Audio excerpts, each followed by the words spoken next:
Hello friends, मैं संजय तिवारी आपका YouTube channel पर स्वागत करता हूं। यह वीडियो क्विज और डिस्कशन के फॉर्मेट में है और इसका बनाने का उद्देश्य यह है कि कम समय में ज़्यादा तैयारी की जाए और घर बैठे बैठे हम तैयारी ज़्यादा से ज़्यादा कर पाएँ, समय की बचत कर पाएँ और उपयोगी प्रश्नों को ही पर ही फोकस किया जाए। ठीक है, आइए देखते हैं। आज का पहला प्रश्न है, फरीद जो बाद में शेरशाह सूरी बना ने कहाँ से शिक्षा ग्रहण की? फरीद जो बाद में शेरशाह सूरी बना ने कहाँ से शिक्षा ग्रहण की? ऑप्शन है ए सासाराम, बी जौनपुर, सी पटना और डी है मैसूर। आपको बताना है कि इसमें आंसर क्या होगा।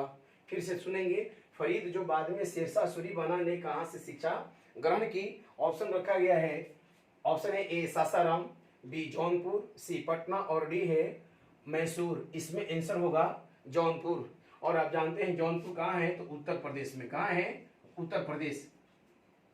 उत्तर प्रदेश जौनपुर से शेरशाह सूरी की प्रारंभिक शिक्षा प्राप्त हुई थी। कारण था कि शेरशाह के पिता हसन जौनपुर के जागीरदार थे और वहीं पर रह करके शेरशाह सूरी ने अपनी प्रारंभिक शिक्षा ली थी। ठीक है, अब है कि फरीद जो है शेरशाह सूरी का बचपन का नाम था। शेरशाह का बचपन का नाम था फरीद। इसके पीछे एक कहानी है कि शेरशाह ने तलवार के एक ही बार में शेर के 2 टुकड़े कर दिए। उसके बाद बहार खां लोहानी, एक नाम आता है बहार खां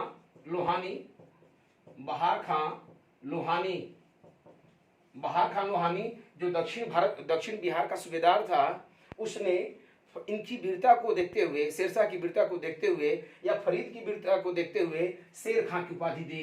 किसका? शेर खां की उपाधि दी। ठीक है, तो इस तरीके से यह जो फरीद है शेर खां और आगे चल करके शेरशाह बन जाता है। इनकी प्रारंभिक शिक्षा कहां से मिलती है? तो जौनपुर से। अब देखेंगे सेकंड ऑप्शन है सासाराम। तो सासाराम में शेरशाह का मकबरा है। शेरशाह का मकबरा अगर आपसे कोई पूछे कि कहाँ है, तो शेरशाह का मकबरा कहाँ है? सासाराम। पटना के बारे में अगर शेरशाह से जुड़ी बातें करें तो पाटलिपुत्र का आधुनिक नाम पटना। इस पाटलिपुत्र या पहले पाटलिपुत्र कहा जाता था और इस पाटलिपुत्र का आधुनिक नाम पटना दिया किसने? तो शेरशाह सूरी ने। मैसूर आप जानते हैं कि यह दक्षिण भारत का एक प्राचीन अंग्रेजों से पहले मैसूर एक राज्य हुआ करता था और आज ये किस राज्य में है? तो कर्नाटक राज्य में है। मैसूर कहाँ है? कर्नाटक राज्य में। ठीक है, अब अगला क्वेश्चन देखेंगे। अगला प्रश्न है, कनौज या बिलग्राम का युद्ध किसके किसके बीच हुआ? कनौज या बिलग्राम का युद्ध किसके किसके बीच हुआ? ऑप्शन है बाबर प्लस इब्राहिम लोदी, बी है शेरशाह प्लस हुमायूं, सी है हुमायूं प्लस सिकंदर सूर और डी है अकबर प्लस हेमू। आपको आंसर बताना है कि कनौज या बिलग्राम का युद्ध किसके किसके बीच हुआ। ऑप्शन है A Babur plus Ibrahim Lodi, B Shershah plus Humayun, C है हुमायूं प्लस सिकंदर सूर और डी है अकबर प्लस हेमू। इसमें आंसर होगा बी शेरशाह प्लस हुमायूं। आप जानते हैं कि 1540 ईस्वी में कनौज या बिलग्राम का युद्ध जो है शेरशाह सूरी प्लस हुमायूं के बीच में हुआ। शेरशाह सूरी और हुमायूं के बीच में हुआ। इसमें हुमायूं पराजित होता है और शेरशाह सूरी विजयी होता है और शेरशाह सूरी विजयी होने के बाद दिल्ली के तख्त पर बैठता है और प्लस अफगान वंश की नींव रखता है या सूरी वंश का अफगान साम्राज्य की नींव रखता है या कभी कभी देता है कि सूरी वंश का नींव रखा और 1540 से 1545 ईस्वी तक इसने शासन किया। कौन? शेरशाह सूरी। किस युद्ध में जीतता है? तो कनौज या फिर बिलग्राम का युद्ध कब हुआ था? तो 1540 ईस्वी में। और 40 ईस्वी में होने के बाद यह दिल्ली की गद्दी पर बैठता है और अफगान साम्राज्य की नींव रखता है या फिर कहता है कि सूरी वंश का नींव रखता है।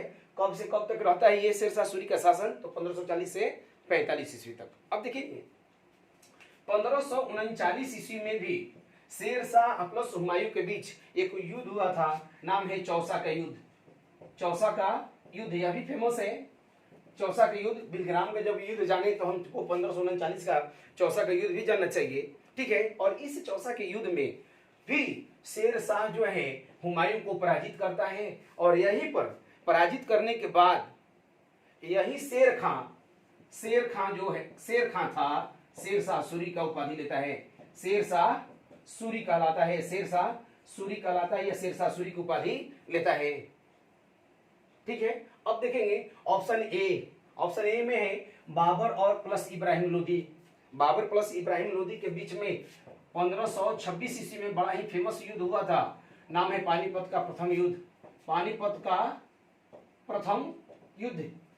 और इसमें आप जानते हैं कि इब्राहिम लोदी हारा था और बाबर जीता था, और इस तरीके से भारत में मुगल साम्राज्य की नींव या मुगलिया सल्तनत की नींव रखी गई थी, किसके द्वारा? बाबर के द्वारा। पानीपत का प्रथम युद्ध किसके कब हुआ था? तो 1526 ईस्वी में पानीपत का प्रथम युद्ध किसके बीच? बार बार प्रश्न पूछता है, बाबर प्लस इब्राहिम लोदी। अब देखेंगे सी ऑप्शन है हुमायूं और सिकंदर सूर। हुमायूं और सिकंदर सूर के बीच में 1555 ईस्वी में एक युद्ध होता है जिसे सरहिंद के युद्ध के नाम से जानते हैं, सरहिंद के युद्ध के नाम से जाना जाता है। और इस सरहिंद के युद्ध के द्वारा हुमायूं फिर से सत्ता कायम करता है और यहाँ पर सिकंदर सूर को हराता है। हुमायूं जीतता है 1555 के सरहिंद के युद्ध में, हुमायूं जीतता है और फिर से मुगल साम्राज्य की नींव रखता है, ठीक है, और वहां पर सिकंदर सूर को हराता है। अब है अकबर और हेमू।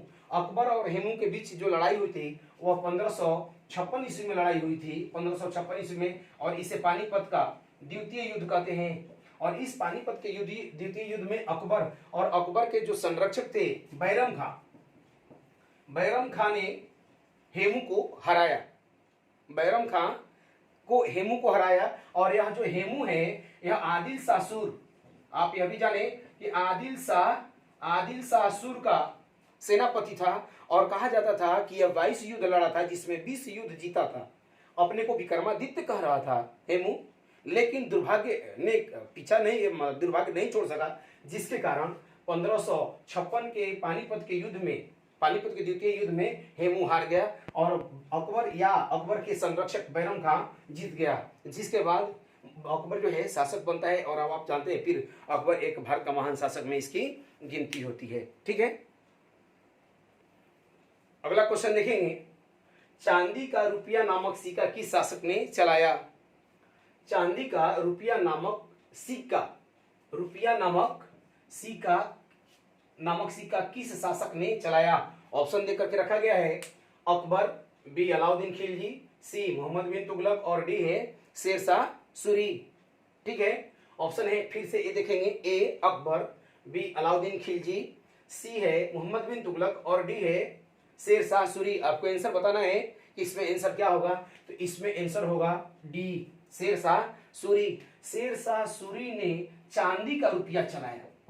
भारत में पहली बार चांदी का रुपया नामक सिक्का जो है, रुपया नामक सिक्का अगर किसी ने चलाया तो वह शेर शाह सूरी। और आपको बता दें यह चांदी का रुपया शेर शाह के साथ साथ अकबर के काल में प्लस अंग्रेजों के काल में, और हाल तक आप सुनते होंगे कि चांदी के रुपया हमारे घर में मिला या चांदी का रुपया ऐसे होता है, चांदी का रुपया हमारी दादी रखी थी, या चांदी का रुपया अगर किसी ने चलाया था तो शेर शाह सूरी ने। उसका इतिहास यहां से है, शेर शाह सूरी ने चांदी का रुपया नामक, और यह जो चांदी का रुपया था 178 ग्रेन का था, 178 ग्रेन का था, जो कहता है कि यही चांदी का रुपया था जो अंग्रेजी काल में मुद्रा का आधार बना था, चाहे अकबर हो या फिर अंग्रेजी की शासन हो, दोनों ही कालों में यह रुपया जो है काफी प्रचलित था। अब देखेंगे इसके अलावा शेर शाह सूरी ने 380 ग्रेन का तांबे का दाम नामक सिक्का चलाया। दाम नामक दो सिक्के, 178 ग्रेन का चांदी का रुपया, ये 178 ग्रेन का चांदी का रुपया प्लस 380 ग्रेन का तांबे का दाम चलाया किसने? शेर शाह सूरी ने। अब देखेंगे पहला ऑप्शन अकबर जब से शासन कर रहा था या शासन कर रहे थे तब से लेकर के उन्होंने 3-4 सिक्के, जलाली सिक्का, इलाही सिक्का, मोहर मोहर और संसब संसब नामक सिक्के चलाए, और ये चारों के चारों सोने के सिक्के थे। किसके द्वारा चलाया गया था? जलालुद्दीन मोहम्मद अकबर के द्वारा। जलाली सिक्के, इलाही सिक्के, मोहर। अकबर के काल में मोहर नामक सोने का सिक्का, सोना का सिक्का, ये चांदी का सिक्का नहीं है, सोना का सिक्का है और सबसे ज्यादा प्रचलित था। अकबर के काल में संसब नामक सोने का सिक्का सबसे बड़ा था, जो बड़े बड़े व्यापार में इसका यूज किया जाता था। फिर इसके बाद इलाही और जलाली नाम के छोटे सिक्के थे, तो कोई चौकर था तो कोई गोलाकार था। ठीक है, अब देखेंगे अलाउद्दीन खिलजी। तो अलाउद्दीन खिलजी के काल में किसी प्रकार का सिक्के का कोई साक्ष्य या चर्चा नहीं मिलता है। हाँ, मोहम्मद बिन तुगलक, सी ऑप्शन देखेंगे, मोहम्मद बिन तुगलक ने चांदी के सिक्के के जगह पर, चांदी के सिक्कों की जगह पर इसने सांकेतिक मुद्रा का प्रचलन कराया, और वह तांबे का था। सांकेतिक मुद्रा कैसा था? तांबे का था, जो फेलियर हो गया और लोगों इसको पसंद नहीं किए। सांकेतिक मुद्रा चलाया और सांकेतिक मुद्रा जो है लोगों ने पसंद नहीं किया, और वह सांकेतिक मुद्रा तांबे का था और चलाया गया किसके द्वारा? मोहम्मद बिन तुगलक के द्वारा। ठीक है, अगला देखेंगे, अगला क्वेश्चन देखेंगे। शेरशाह के भूमि सुधार के बारे में क्या सत्य नहीं है? अगला देखेंगे, शेरशाह के भूमि सुधार के बारे में क्या सत्य नहीं है? ऑप्शन है ए, भूमि को 3 वर्गों में बांटा गया, भूमि को 3 वर्गों में बांटा गया, लगान के लिए रैयतवाड़ी व्यवस्था लागू की, किसानों के साथ पाटा कबूलियत नामक व्यवस्था लागू की, और डी है संपूर्ण राज्य में भू राजस्व 1/4 भाग लेता था। फिर से क्वेश्चन को देखेंगे, शेरशाह के भूमि सुधार के बारे में क्या सत्य नहीं है? कहता है कि भूमि को, ऑप्शन ए है, भूमि को 3 वर्गों में बांटा गया, बी लगान के लिए रैयतवाड़ी व्यवस्था लागू की, सी किसानों के साथ पाटा और कबूलियत नामक व्यवस्था लागू की, और डी संपूर्ण राज्य में भू राजस्व 1/4 भाग लेता था। आपको आंसर बताना है, इसमें से आंसर क्या होगा। ठीक है, देखेंगे, इसमें आंसर होगा डी, संपूर्ण राज्य में भू राजस्व 1/4 भाग लेता था। यह गलत है, यह सत्य नहीं है। वह भू राजस्व कितना लेता था? 1/3 भाग। संपूर्ण राज्य से 1/3 भाग भू राजस्व के रूप में लेता था। कौन? शेरशाह सूरी। केवल मुल्तान 1/4 भाग जो है मुल्तान से लेता था, बाकी जो है शेष राज्यों से 1/3 भाग भू राजस्व के रूप में वसूल करता था। अब देखेंगे, ऑप्शन ए है, भूमि को 3 वर्गों में बांटा गया। शेरशाह सूरी जो है भले ही 1540 से 45 ईस्वी तक शासन किया हो, लेकिन शेरशाह सूरी ने काफी सुधार किया था, और उसी सुधार के क्रम में भूमि सुधार के क्रम में शेरशाह सूरी ने भूमि को 3 वर्गों में बांटा, उत्तम, मध्यम और निम्न कोटि की भूमि, और इन का एवरेज तैयार कर करके, या फिर अलग अलग कोटि के अलग अलग भूमि से अलग अलग प्रकार के मतलब अब लगान लिया जाता था, या कर की वसूली की जाती थी। फिर देखेंगे, लगान के लिए रैयतवाड़ी व्यवस्था लागू किया। रैयतवाड़ी का व्यवस्था का मतलब होता है कि डायरेक्ट किसानों से लगान की वसूली या टैक्स की वसूली करता था। बीच में आप देखेंगे कि बीच में जो जमींदार हुआ करते थे, जमींदार और या फिर जागीरदार हुआ करते थे, इन जमींदारों और जागीरदारों की भूमिका को समाप्त कर दिया। ये जो बिचौलिए थे, इन बिचौलियों को समाप्त कर दिया, और स्वयं किसानों से लगान वसूल कर रहा था। कौन? शेरशाह सूरी। और कब जी?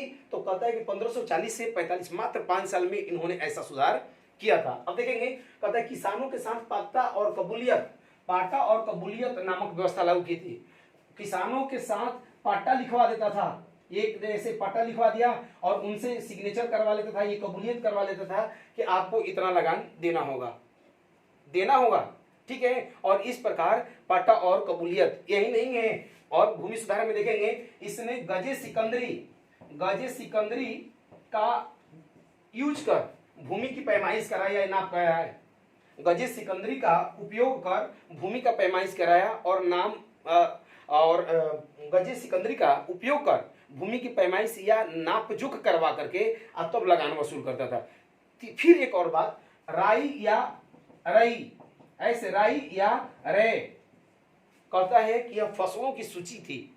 क्या थी? तो फसलों की सूची, और फसलों की सूची भी तैयार करवाता था कौन? शेरशाह सूरी। और इस तरह भूमि सुधार के क्रम में शेरशाह सूरी ने मात्र कम समय में बहुत ज्यादा काम किया था।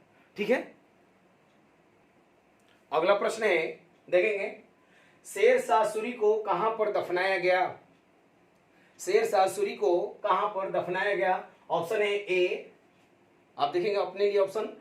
ऑप्शन है ए सासाराम के मकबरा में, बी हुमायूं के मकबरा में, सी पुराना किला में, और डी रोहतासगढ़ के किला में। काफी आसान प्रश्न है और काफी प्रचलित क्वेश्चन है। शेरशाह सूरी को कहां पर शेरशाह सूरी को दफनाया कहां पर दफनाया गया? शेरशाह सूरी को कहां पर दफनाया गया? ठीक है, शेरशाह सूरी को कहां पर दफनाया गया? सासाराम के मकबरे में, हुमायूं के मकबरे में, पुराना किला में, या रोहतासगढ़ के किला में? आपको आंसर बताना है कि इसमें आंसर क्या होगा। तो इसमें आंसर आप जानते हैं क्या होगा? सासाराम के मकबरे में। और आपको बता दें, जो सासाराम का मकबरा है, चारों तरफ से जल है और बीच में मकबरा बना हुआ है। चारों तरफ से पानी है, चारों तरफ से पानी है, और यह जो है मकबरा है कहाँ का? तो सासाराम का। और कहता है कि यह जो मकबरा है अफगान शैली का अप्रतिम नमूना माना जाता है। अफगान शैली का अप्रतिम नमूना माना जाता है। कहां पर है? सासाराम बिहार में। सासाराम बिहार में शेरशाह सूरी का मकबरा है जहां पर दफनाया गया। अब देखेंगे, अब बी ऑप्शन कहता है हुमायूं का मकबरा। हुमायूं का मकबरा दिल्ली में। कहां है? दिल्ली में। और इसको बनवाया इनकी पत्नी हाजी बेगम या बेगा बेगम, हाजी बेगम ने। हाजी बेगम कहीं कहीं मिलेगा, बेगा बेगम ने बनवाया। और आपको बता दें कि पहली बार दिल्ली या मुगल सल्तनत में या मुगल काल में पहली बार कोई ऐसा इमारत बना गया, स्थापत्य बना गया जिसमें सफेद संगमरमर का इस्तेमाल किया गया, तो वह है हुमायूं का मकबरा। इसे ताजमहल का पूर्वगामी भी कहा जाता है। ताजमहल का पूर्वगामी भी कहा जाता है। करीब इसमें 11 लोगों को दफनाया गया है। हुमायूं को तो दफनाया गया ही, इसमें मुगल वंश के 11 लोगों को दफनाया गया। कहां? तो हुमायूं के मकबरा में। यह दोहरा गुंबद, इसमें दोहरे गुंबद शैली का इस्तेमाल किया गया है। ठीक है, अब देखेंगे हुमायूं का मकबरा हुआ। अब पुराना किला भी कहां है? तो दिल्ली में। और इसको किसने बनवाया? तो शेरशाह सूरी ने। यह कहां है? दिल्ली में। और किसने बनवाया? तो शेरशाह के द्वारा। रोहतासगढ़ का किला अगर जाएंगे भारत के दक्षिण पश्चिम प्रांत में, तो वहां पर शेरशाह सूरी के द्वारा ही रोहतासगढ़ का किला का निर्माण कराया गया था। ठीक है, अगला क्वेश्चन देखेंगे। प्रोटीन के बारे में क्या सत्य नहीं है?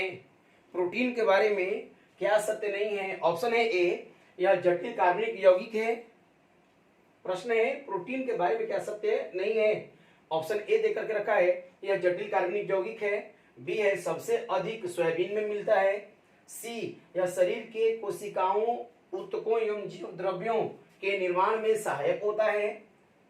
और डी है प्रोटीन खाने से ऊर्जा मिलती है। और इसमें कहता है कि क्या सत्य नहीं है। आपको आंसर बताना है कि इसमें क्या सत्य नहीं है। ऑप्शन है यह जटिल कार्बनिक यौगिक है। बी, सबसे अधिक सोयाबीन में मिलता है। यह शरीर के कोशिकाओं, ऊतकों एवं जीव द्रव्यों के निर्माण में सहायक होता है। और डी है प्रोटीन खाने से ऊर्जा मिलती है। यह आंसर है प्रोटीन खाने से ऊर्जा नहीं मिलती या कम मिलती है। ऐसा नहीं कर सकते प्रोटीन खाने से ऊर्जा नहीं मिलती, लेकिन कम मिलती है। ठीक है, इसमें आंसर क्या होगा? प्रोटीन खाने से ऊर्जा कम मिलती है या प्रोटीन खाने से ऊर्जा मिलती है, यह सत्य नहीं है। ठीक है, अब देखेंगे जो प्रोटीन है वह कार्बन, हाइड्रोजन, ऑक्सीजन और नाइट्रोजन का कंपाउंड है या यौगिक है। कार्बन, हाइड्रोजन, ऑक्सीजन का कंपाउंड है। कौन? कहता है कि यह एक जटिल कार्बनिक यौगिक है। कार्बन, हाइड्रोजन, ऑक्सीजन और नाइट्रोजन और जितने भी हम खाना खाते हैं या भोज्य पदार्थ लेते हैं या पोषक तत्व लेते हैं, उन पोषक तत्वों में सबसे ज्यादा देर से पचता है कौन? प्रोटीन। कारण है कि कार्बन, हाइड्रोजन, ऑक्सीजन के अलावा इसमें नाइट्रोजन भी जुड़ा हुआ है। ठीक है, अब देखेंगे बी ऑप्शन कहता है कि सबसे अधिक सोयाबीन में मिलता है, एकदम से कहता है कि 40% जितना हम सोयाबीन खाते हैं उसका 40% जो है प्रोटीन होता है, 40% भाग प्रोटीन होता है। फिर कहता है यह 80 है कि यह कोशिकाओं ऊतकों एवं जीव द्रव्यों के निर्माण में सहायक होता है, कोशिकाओं ऊतकों एवं जीव द्रव्यों के निर्माण में सहायक होता है। इसके अलावा यह शरीर का एंटीबॉडीज को बनाता है। इसके बाद में शरीर का डीएनए, जीन आदि को भी निर्माण करता है कौन? प्रोटीन से होता है।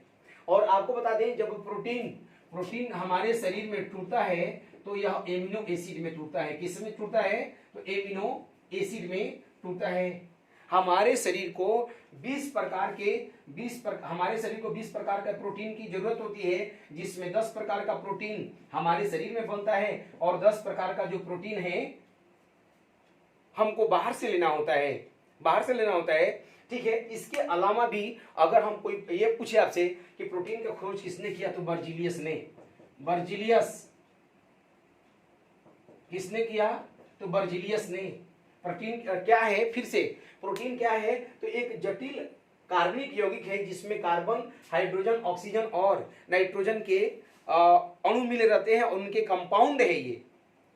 इसका प्रोटीन खाने से क्या फायदा? तो कहता है कि अगर हमारा शरीर में कोशिकाओं का कहीं टूट-फूट होता है, ऊतकों का टूट-फूट होता है या सेल्स टूटते हैं या जीव द्रव्यों का निर्माण हो, डीएनए का निर्माण की बात करें, जीन का निर्माण की बात करें, तो इन सब का निर्माण, एंजाइम्स और हार्मोन्स के निर्माण की बात करें, अगर हम एंजाइम्स यहां लिख दें, एंजाइम्स और हार्मोन के निर्माण की भी बात करें तो किससे होता है? प्रोटीन से होता है। ठीक है, अगला क्वेश्चन देखा जाए। अगला क्वेश्चन है, बड़ा ही फेमस क्वेश्चन है, देखेंगे प्रोटीन की कमी से होने वाला रोग कौन सा है? प्रोटीन की कमी से होने वाला रोग कौन सा है? ऑप्शन है ए मेरास्मस, बी क्वासियोरकर, सी चेहरे पर सूजन एवं बालों का रंग उड़ना और डी है उपयुक्त सभी। तो इसमें आंसर आपको बताने क्या होगा? उपयुक्त सभी। यानी प्रोटीन की कमी से होने वाला रोग कौन सा है? मेरास्मस, क्वासियोरकर, चेहरे पर सूजन एवं बालों का रंग उड़ना और उपरोक्त सभी। ये सभी जो रोग हैं किसके होते हैं? तो प्रोटीन डिफिशियंसी। ये प्रोटीन की डिफिशियंसी ऐसे अंग्रेजी में लिखेगा, प्रोटीन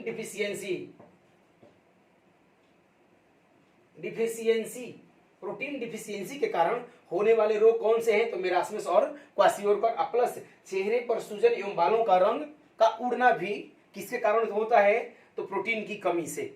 अब देखेंगे प्रोटीन डिफिशियंसी या कुपोषण जनित रोग कौन से हैं? तो मेरास्मस और क्वासियोरकर, या फिर चेहरे पर सूजन या बालों का रंग उड़ना। मेरास्मस में क्या होता है कि यह सूखा रोग होता है, सूखा रोग होता है। और आप देखेंगे इसमें कि बच्चे जो हैं, बच्चों में ही पाया जाता है, तो यह बच्चों में पाया जाता है और उनके हाथ पैर सूख जाएंगे, हड्डियां, छाती की हड्डियां दिखाई पड़ने लगती हैं और इस तरीके से मेरास्मस रोग हो जाता है। किसकी कमी से? तो प्रोटीन की कमी से।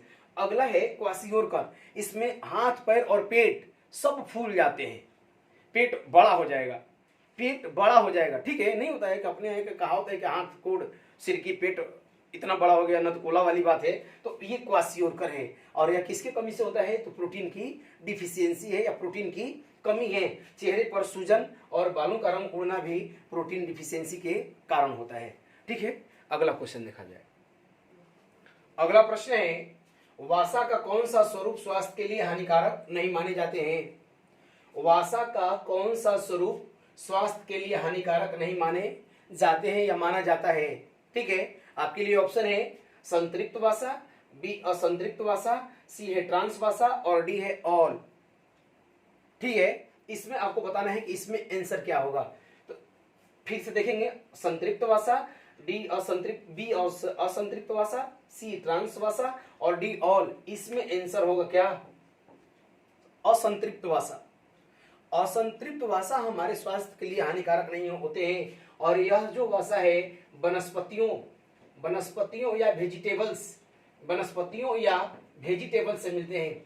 वेजिटेबल से जैसे आप देखेंगे नट्स, आप नट्स खाएं, बादाम खाएं, काजू खाएं, या फिर मछली का तेल, मछली के तेल आदि से, मछली के तेल आदि से जो या मछली से वसा जो प्राप्त होता है हमें, वह हमारे शरीर के लिए हानिकारक नहीं है। लेकिन संतृप्त वसा की हम बात करें, संतृप्त वसा जंतुओं से प्राप्त होता है। जैसे आप देखेंगे दूध, घी, ठीक है, मांस, अंडा आदि से जो हमें वसा थोड़ी ही मात्रा में मिले, लेकिन यह हमारे लिए क्या है, हानिकारक होता है, संतृप्त वसा है। और यह संतृप्त वसा जो है हमारे शरीर के लिए हानिकारक होता है, और इससे हमारे शरीर में कोलेस्ट्रॉल की मात्रा जो है को बढ़ा देता है। क्या करता है, कोलेस्ट्रॉल की मात्रा को बढ़ा देता है। और जब कोलेस्ट्रॉल की मात्रा को बढ़ाएगा तो हमारे जो शरीर की जो नसें हैं उनको ब्लॉक करेगा, और ब्लॉक करेगा तो हृदयघात की समस्या या बीपी की समस्या क्या होती है, बढ़ती जाती है। अब देखेंगे ट्रांस वसा। ट्रांस वसा क्या होता है, ट्रांस वसा वह वसा होता है जिसका हम लोग जैसे बार बार यूज करें, यानी तला भुना पदार्थ अगर हम खाते हैं, जैसे आप समोसा खाते हैं, या फिर आप कुकीज खाते हैं, बिस्किट खाते हैं, जो बेकरी के सामान है उनको खाते हैं, तो वहां से आपको ये ट्रांस वसा मिलता है। और ट्रांस वसा इस वसा की तुलना में भी ज्यादा खतरनाक है, और इससे भी क्या होता है, तो कोलेस्ट्रॉल की मात्रा हमारे शरीर में बढ़ती है, और ये कोलेस्ट्रॉल जो है फिर वही बात है कि हमारे लिए बीपी और हृदयघात आदि की समस्या को बढ़ाएगी। लेकिन ऐसा नहीं है कि वसा खाना हमारे स्वास्थ्य के लिए केवल हानिकारक ही है। चाहे हम जंतु ये संतृप्त वसा की बात करें या ट्रांस वसा, हमारे शरीर में वसा का भूमिका यह है कि वसा जितने भी पोषक तत्व हैं, जो पोषक तत्वों की अगर हम बात कर लें, कार्बोहाइड्रेट, वसा, प्रोटीन, विटामिन, खनिज लवण, ये सारे जो पोषक तत्व हैं, इन पोषक तत्वों में सबसे अधिक ऊर्जा देने वाला कोई तत्व है, कोई पोषक तत्व है, तो कौन है, वसा है। अगर कोई पोषक तत्व है तो उसका क्या नाम है, वसा या फैट्स है। ठीक है, अगर हमारे शरीर में फैट्स रहता है, तो अगर कहीं गिरते हैं तो चोट कम लगती है, अगर हम गिरते हैं तो चोट कम लगती है। यही नहीं, फैट्स अगर हमारी त्वचा के नीचे जमा हो तो हमें जाड़ा कम लगती है, गर्मी प्रदान करता है। यही नहीं है, अगर यह त्वचा नहीं रहे, अगर ये वसा नहीं हो, तो हमारे शरीर की ऊर्जा जो है मेंटेन नहीं हो पाएगा। इसके अलावा भी कई प्रकार के जो लाभ हैं वसा से मिलते हैं। ठीक है, तो इस तरीके देखिए कि वसा का कौन सा स्वरूप हमारे स्वास्थ्य के लिए हानिकारक नहीं माने जाते हैं। तो असंतृप्त वसा, और ये जो वसा आप देखते हैं वह कार्बन, हाइड्रोजन और ऑक्सीजन के परमाणुओं से मिलकर के बना होता है। कार्बन, हाइड्रोजन और ऑक्सीजन के परमाणुओं से मिलकर के बना होता है। ठीक है, अगला क्वेश्चन देखिए। अगला प्रश्न है, देखेंगे, भोजन वर्ग में प्रति यूनिट कैलोरी की मात्रा सर्वाधिक होती है। भोजन वर्ग कहें या पोषक वर्ग, यहाँ पोषक तत्वों की बात कर ले, पोषक तत्व भी पूछ सकता है। पोषक तत्व में प्रति यूनिट कैलोरी की मात्रा सर्वाधिक किसमें होती है? ऑप्शन दिया है आपके लिए, ए वसा में, बी कार्बोहाइड्रेट में, सी प्रोटीन में और डी विटामिन में। ठीक है, भोजन वर्ग में या पोषक तत्वों में, इन पोषक तत्वों में प्रति यूनिट कैलोरी की मात्रा सर्वाधिक किसमें होती है?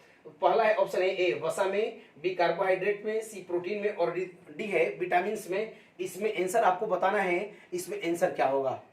आंसर है ए वसा में। वसा में प्रति इकाई या प्रति यूनिट जो है कैलोरी की मात्रा क्या होती है? सर्वाधिक होती है। और कहता है कि 1 ग्राम वसा में 9.3 कैलोरी जो है कैलोरीज ऊर्जा मिलती है, या हिंदी में लिखे कैलोरी ऊर्जा मिलती है। जबकि वही कार्बोहाइड्रेट में अगर जाएं हम, कार्बोहाइड्रेट में जाएं तो 1 ग्राम कार्बोहाइड्रेट में 4.2 कैलोरी ऊर्जा मिलती है, बस इतने ही मिलते हैं। प्रोटीन से हमें कैलोरीज कम मिलते हैं, और हमारा जो यकृत है प्रोटीन को जो हमारे शरीर में ग्लूकोज बनता है, इस ग्लूकोज को ग्लाइकोजेन में बदल करके रखता है और फिर जरूरत होती है तो इसी ग्लाइकोजेन को जो हमारा यकृत है फिर ग्लूकोज में तोड़ता है, तो ठीक इस तरीके से प्रोटीन से भी ऊर्जा मिलती है। कब? जब हमारे यहाँ फैट्स और कार्बोहाइड्रेट्स की मात्रा कम हो जाए तब, ठीक है। अब लेकिन अगर यही प्रश्न पूछे कि हमारे शरीर को सर्वाधिक ऊर्जा इनमें से किस पोषक तत्व से सर्वाधिक प्राप्त होती है या किस भोजन से, तो इसमें आंसर होगा कार्बोहाइड्रेट, क्योंकि हम ज्यादा मात्रा में कार्बोहाइड्रेट ही खाते हैं। कार्बोहाइड्रेट ही हम चावल खाएं, दाल खाएं, चावल खाएं, रोटी खाएं या फिर गुड़ खाएं, शकरकंद खाएं, आलू खाएं, ये सारे के सारे जो है कार्बोहाइड्रेट के स्रोत हैं। जबकि वसा के हमारे यहाँ जो स्रोत हैं तेल, घी, और तेल घी हम कितना खाते हैं तो चम्मच से लेकर के खाते हैं, 2 चम्मच खा लें, 3 चम्मच खा लें या 1 चम्मच खा लें, ज्यादा से ज्यादा यही खाते हैं। तो हमारे शरीर में सर्वाधिक ऊर्जा का स्रोत कार्बोहाइड्रेट है, क्योंकि थाली भर करके क्या खाते हैं हम, चावल खाते हैं, 5 रोटी 7 रोटी जो रोटी या 4 रोटी जो भी जितना लोग खाते हैं, हमको कार्बोहाइड्रेट से ही ज्यादातर ऊर्जा मिलती है। तो अगर ये प्रश्न पूछता है कि हमारे शरीर को सर्वाधिक ऊर्जा किससे मिलती है तो कार्बोहाइड्रेट से। लेकिन अगर ये प्रश्न पूछे कि वह पोषक तत्व कौन सा है जिसमें सर्वाधिक प्रति यूनिट सर्वाधिक ऊर्जा मिलती है तो वसा में। सर्वाधिक ऊर्जा किसमें मिलती है तो वसा में। प्रोटीन से भी ऊर्जा मिलती है। हम लोग पिछले प्रश्न में देखे कि प्रोटीन से ऊर्जा नहीं मिलती है, ऑप्शन था, मजबूरी थी वहां बोलना था, लेकिन प्रोटीन से भी ऊर्जा मिलती है। और हमारे शरीर में जो ग्लूकोज बनता है उसको ग्लाइकोजेन में, और ग्लाइकोजेन प्रोटीन का पाचन यकृत में होता है, और यकृत में जब पाचन होता है ग्लूकोज को ग्लाइकोजेन में बदलता है, और ग्लाइकोजेन जो है फिर ग्लूकोज को ऐसे रखता है। विटामिन से हमें कोई ऊर्जा नहीं मिलती, विटामिन से हमें ऊर्जा नहीं मिलती, यह हमारे शरीर की रक्षा करता है। हमारे शरीर के मेटाबॉलिक रिएक्शंस को, यानी उपापचयी क्रिया को, पाचन क्रिया को, या जो भी समझे, हमारे शरीर की रक्षा करने में और प्लस हमारे शरीर की उपापचयी क्रियाओं को आगे बढ़ाने में अगर किसी की अहम भूमिका है तो विटामिन की है। अगले वीडियो में हम लोग विटामिन से संबंधित प्रश्नों को देखेंगे। आज के लिए इतना ही, धन्यवाद।